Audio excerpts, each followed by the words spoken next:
वसुंधरा news, आपल्या हक्काचे news channel. Sanmati बँकेला 3,29 लाखाचा नफा, चेअरमन सुनील पाटील।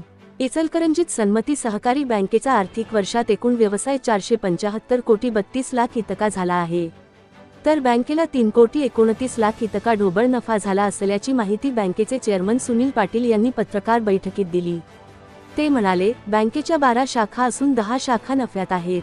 सन 2024 ते 25 वर्षात 500 कोटी जवळपास व्यवसाय केला असून रिझर्व्ह बँकेच्या नियमानुसार CRAR प्रमाण 15.28% इतके ठेवले आहे।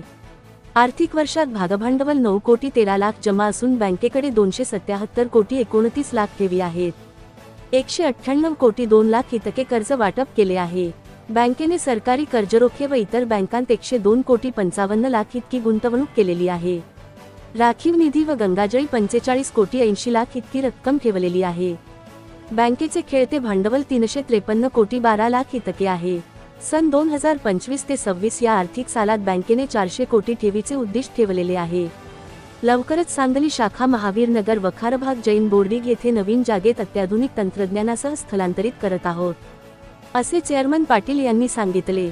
यावेळी BOM chairman doctor Appasaheb Bhoskalle, vice chairman Mahadev Kamble, मुख्य कार्यकारी अधिकारी अशोक पाटील यांच्यासह संचालक मंडळ, assistant CEO Samir Maindargi, board secretary Mahesh Kumbhar उपस्थित होते। चॅनलला सबस्क्राइब करा आणि परिसरातील ताज्या घडामोडी सर्वात आधी बघण्यासाठी बेल आयकॉनला क्लिक करा।